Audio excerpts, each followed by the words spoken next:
Kemudian bahas bahasa, yaitu membuat ringkasan. Apa sih ringkasan itu? Ringkasan adalah singkatan cerita. Nah, membuat ringkasan dalam cerita dilakukan dengan cara mengidentifikasi ide pokok dari cerita dan menuliskannya kembali secara singkat dan jelas. Nah, anak semua, berikut ini adalah salah satu cara untuk belajar menyampaikan cerita. Apa itu ringkasan? Adalah singkatan cerita. Nah, membuat ringkasan dalam cerita dilakukan dengan cara apa? Mengidentifikasi ide pokok dari cerita dan menuliskannya kembali secara singkat dan jelas. Oke, jadi selanjutnya Ibu akan bagi kelompok menjadi 6 kelompok, kemudian jadi 6 orang laki-laki ini masing-masing satu kelompok, kelompok 1, kelompok 2, kelompok 3, kelompok 4, kelompok 5, kelompok 6. Kita kelompok 2 di sini. Bisa nggak kelompoknya?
Semua jawabannya benar. Jadi dia pokok itu bisa ada di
depan.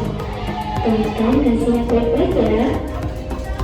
Setiap hari, manusia melakukan berbagai aktivitas dalam hidupnya. Selamat mengerjakan. Dari tulis ini ada pokok yang didapatkan dari setiap paragraf. Sekarang yang ketiga boleh membuat sebuah ringkasan. 1, 2, 3. Silakan. Kalau kita tulis tadi dia pokoknya pasti bisa membuat ringkasan. Oke, sekarang masing-masing penampilan satu kelompok di sini bacakan. Satu orang dulu, satu orang. Kita mulai dari orang.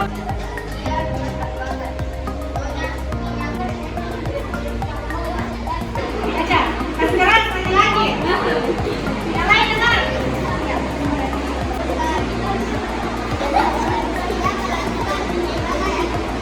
Oke, sekarang buka dulu halaman 158 dan 159.